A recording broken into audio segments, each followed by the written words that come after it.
Ensuite, eh bien, place au dossier du jour avec Priscilla Bonello de l'Union fédérale des consommateurs. Que choisir ?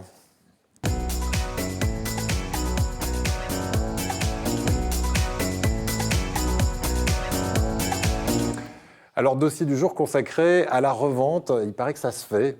C'est pas très classe. Moi, on m'a toujours dit que c'était pas bien Oui, de ne Virginie, pas garder un cadeau. C'est mieux que de garder des choses dans les placards Bon, et qui C'est ne ça. servent pas d'un côté. Donc, voilà, vous voyez, tous les avis sont bons à entendre. Effectivement, si ça vous encombre, vous vous dites après Noël, bon, je vais peut-être essayer de les revendre discrètement sur Internet. On va tenter, en tout cas, d'éviter les pièges ce matin avec vous, Priscilla. Juste avant, regardez ce sujet qui pose donc le problème du jour.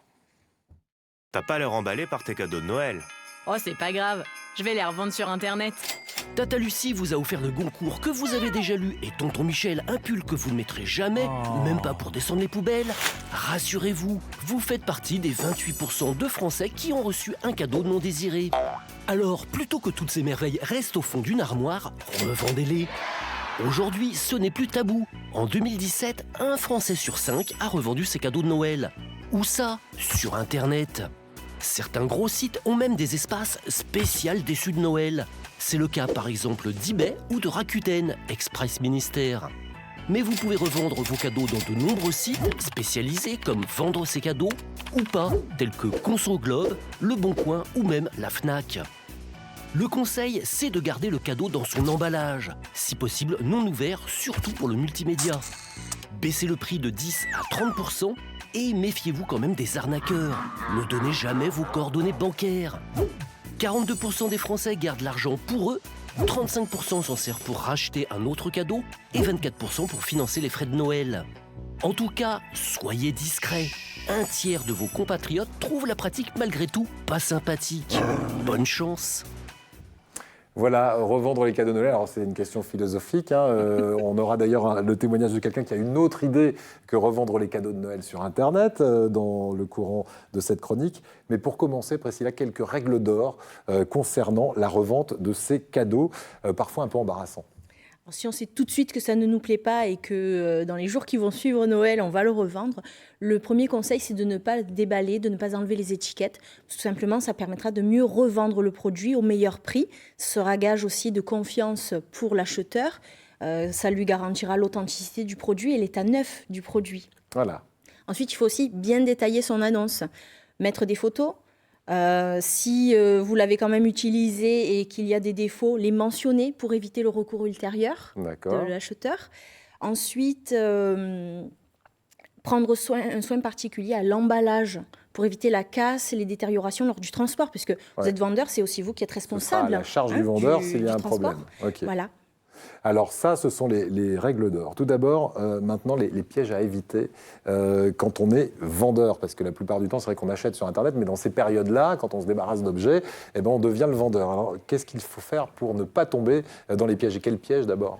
Il faut faire attention parce qu'il y a aussi des acheteurs, de faux acheteurs, qui sont des escrocs et qui vont vous proposer, qui vont vous envoyer un code par SMS en vous demandant de le valider et qui vont en profiter pour vous soutirer de l'argent. Alors que vous êtes vendeur, vous n'avez rien à payer. Vous n'avez aucune information à communiquer. Ça existe. Donc, ça ? Ça existe. J'ai encore eu la preuve la semaine dernière avec quelqu'un qui nous signalait cette arnaque sur Le Bon Coin. D'accord. Donc, qu'est-ce qui se passe qu'on précise bien cette arnaque ? On vous envoie un code de validation ?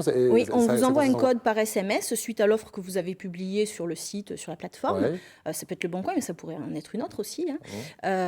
Vous rentrez un identifiant que vous recevez et ça permet à la personne de vous soutirer de l'argent. Donc attention, vous êtes vendeur, vous n'avez rien à payer. Ne communiquez jamais vos coordonnées bancaires. Et puis, attendez d'avoir la confirmation du paiement sur votre compte pour expédier l'objet. Voilà, c'est important. On verra ensuite, tout à l'heure, comment, quand on est acheteur cette fois et que le produit n'arrive pas, on peut se retourner contre le vendeur ou contre la plateforme, comme PayPal, par exemple, qui permet de récupérer l'argent du vendeur. Quels sont les sites à privilégier ? Vous parlez du Bon Coin. Il paraît que le Bon Coin n'a pas bonne presse en ce moment, moins bonne que certains autres sites. Disons que je pense que c'est un site qui a beaucoup d'utilisateurs, donc c'est normal qu'il y ait des couacs. C'est normal qu'il y ait des couacs. Mais est-ce qu'on a des garanties par rapport au site internet quand, par exemple, le produit n'arrive pas ou... Mais le problème, c'est que c'est pas le site internet qui est défaillant. Il faut se méfier du vendeur particulier. Hein, c'est le vendeur avant tout, l'arnaqueur. Donc vérifiez les adresses mail. Si vous recevez une adresse du Bon Coin, vérifiez que ça vienne bien du Bon Coin. Mais en soi, il n'y a pas ce genre d'informations. Et puis il y a les notes aussi que peuvent avoir les vendeurs sur Internet. Généralement, s'il y a de bons commentaires, on peut aussi un peu s'y fier. Écoutez le témoignage de Sophie. Je vous disais, elle a une alternative à la vente des cadeaux après Noël. Personnellement, je trouve que revendre des cadeaux de Noël, c'est un petit peu déplacé. Alors ce que je fais, moi, quand ça ne me plaît pas, je les garde un certain temps pour ne pas heurter ou froisser les personnes qui me l'ont offert. Et je finis finalement par les donner sur des sites de dons. Voilà. Ça convient à Agathe, ça. C'est pas mal. Oui, pourquoi pas. Comme ça, on ne combre pas les placards et ça peut servir à d'autres. Bon, si la belle-mère revient 15 jours après, qu'elle dit « Oh, il est où ton vase rose Eh bien alors, Alzheimer, je ne me rappelle plus. Je l'ai posé quelque part, je suis sûr, mais où, je ne sais pas. Parce que bon, ça peut faire quand même des problèmes d'ambiance après. Oui, c'est ça. Gardez-les quand même 3-4 bons mois après le cadeau. Les pièges à éviter en tant qu'acheteur maintenant.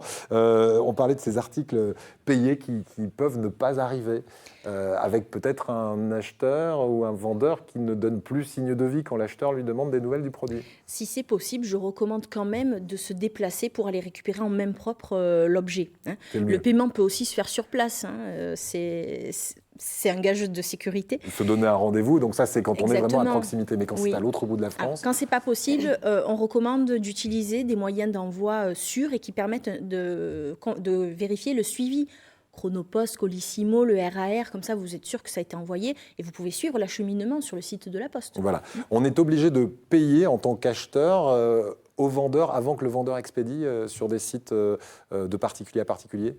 Normalement, oui. Et puis d'ailleurs, c'est aussi le conseil pour les vendeurs d'attendre d'avoir été payés pour expédier l'objet. Maintenant, il y a certaines plateformes, certains services de paiement comme PayPal qui proposent en option un paiement après livraison. Donc ça, vous avez déjà payé, mais le vendeur n'a pas encore reçu le paiement. Et donc, PayPal va attendre la confirmation de la bonne réception du produit pour libérer le paiement. D'accord. Comment ça marche ? Est-ce qu'il y a des garanties avec des plateformes comme PayPal ? En cas de problème, je contacte directement la plateforme PayPal, par exemple ?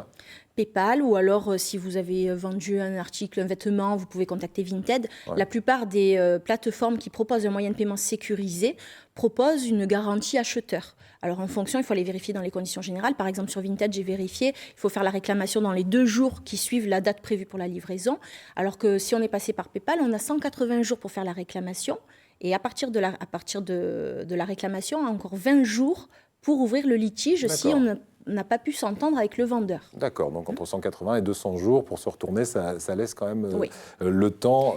Et logiquement, on peut espérer se faire rembourser au moins par la plateforme de paiement. On peut espérer, ce n'est pas une garantie, parce qu'avant tout, cette plateforme rejette toute responsabilité. Ce ne sont que des plateformes de mise en relation entre vendeurs et acquéreurs. Mais il existe une garantie acheteur, et c'est ce qu'on va retenir de cette chronique. Merci beaucoup, Priscilla. D'autres